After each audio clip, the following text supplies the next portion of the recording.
Audio Jungle. Audio Jungle. Hello guys, ayan na po si Nihaw. Day 4 niya na po. Ito na yung mga baby niya.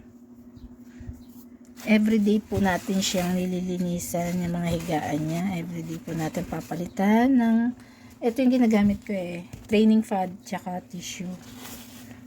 Para in case of nagpupo, sa tissue towel sila nagpupo. Yan, nililinisan niya yan. Masyado siyang sa mga anak niya protect.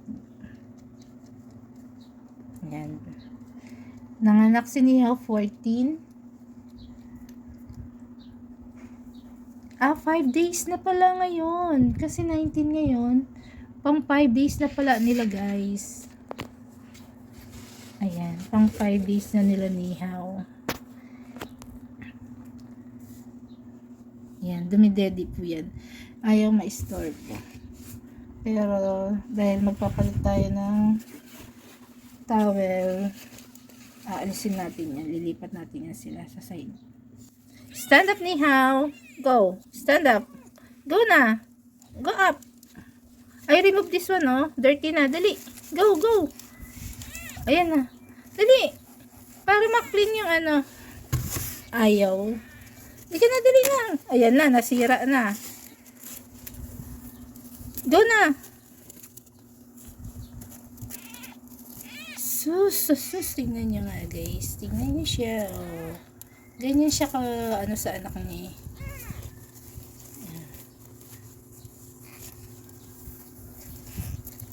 Yan, guys. Malinis na yung mag-iina. Malinis na, malinis na daw sila. Malinis na yan. Kaya, yan, dumidedi na naman yung mga baby. Tapos na rin sila mag-vitamin, pati si Nihaw. Si Nihaw, hindi pa siya pwede paliguan kasi hindi pa siya ganun ka-recovery. Asus. Yan. Gagawin natin guys kasi nagtrapo tayo sa kanila. Malamig.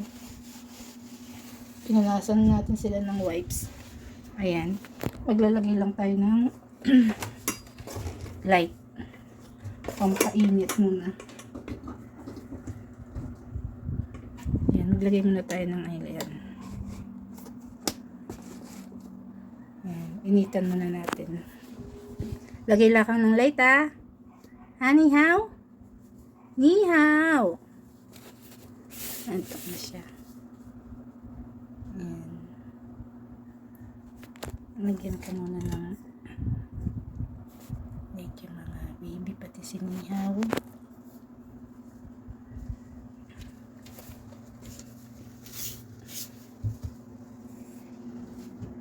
Si Nihaw kasi gusto niya yung box, kaya yan. Box ako.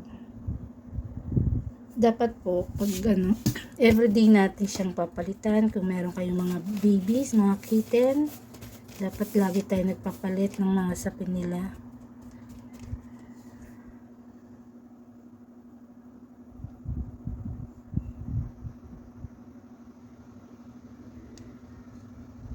Dumidedi ang mga babies.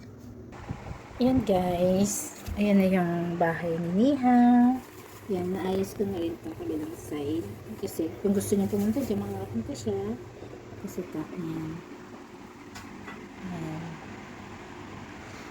Dahil tinrapuan ko sila, nilagyan ko muna sila ng light para mainit at matuyo agad. Ayan. Ayan si Nihaw at ang kanyang 3 little kitten. Ayan. The 3 little kitten. Ayan, ang isa makulit, maligalig. Ayan.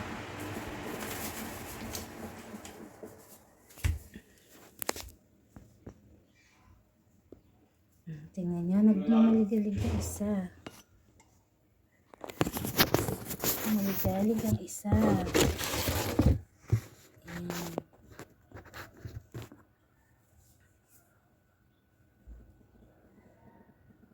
Naghahanap po yan ng dede, kaya ganyan. Pero yung dalawang kapatid niya, tulog na siya naman. Naghahanap pa siya ng dede. Bossing.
Kulit talaga siya. Ayan.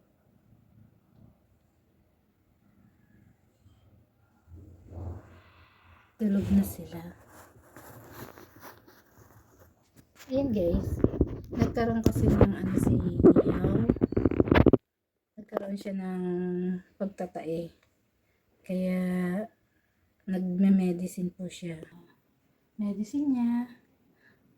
Bumili na rin ako ng gatas ng baby para kung sakaling hindi umokay yung gamot kay Nihaw na antibiotic, bibigyan po siya ng mas mataas na antibiotic.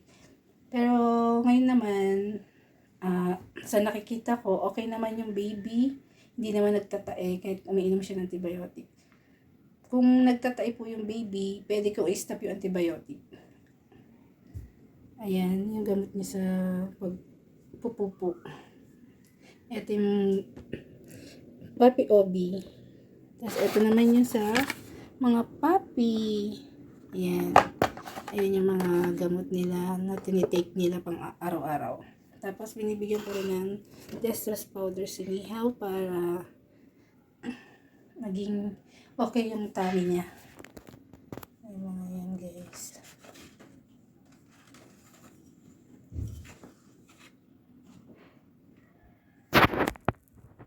Tulog na. Mamaya na ulit yan. Ipapahinga na yan.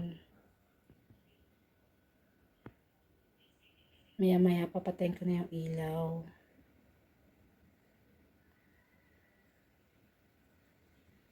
Meron pa tayo isang kasama.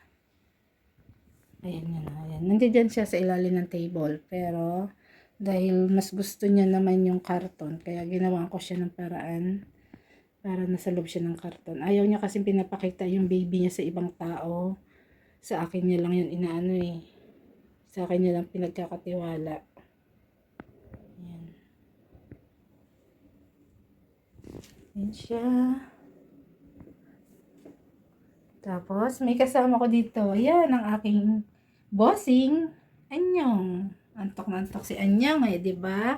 Ang daddy Anyong. Ayan ang daddy Anyong. Ayan si Anyong guys. Dito siya sa loob ng kwarto rin. Ayan si Anyong. Diyan siya. Tumatabeg. Uy, nag-posing pa asos. Wala. Umutot. Umutot ka Nyong? Umutot si Anyong. Ayan guys, yung music nila pampatulog. Ayan. Pag pinapatugtog namin yan, mas nare-relax sila. Ayan.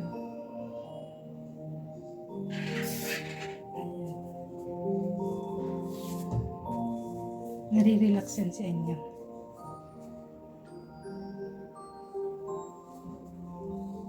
Ayan, tulog na. Tulog na yung pamilya. Diba?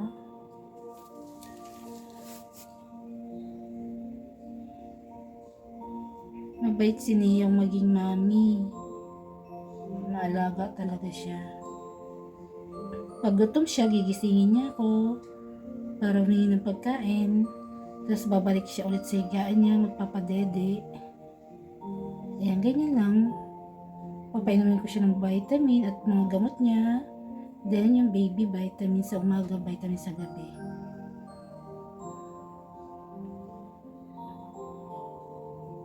Ayan, basta malinis yung place nila, okay? Maya-maya ko yan nililinisan. Lalo na pag nagdudumi na yung mga babies. Dumudumi na rin kasi yung mga baby niya eh.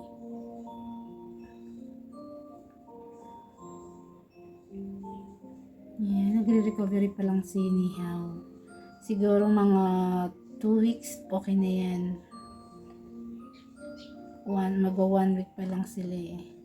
Kaya medyo alalay pa yung katawan niya eh.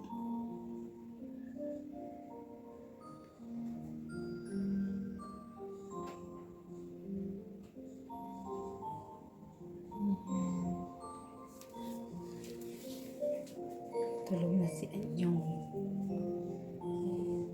Tulog na po si Anyong.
Makayakap naman sa mga babies. Grabe.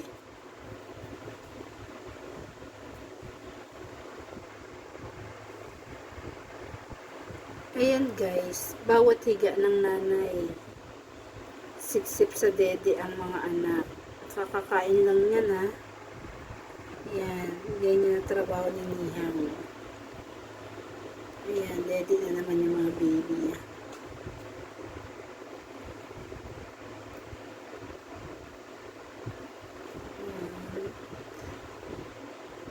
One week na yan sila.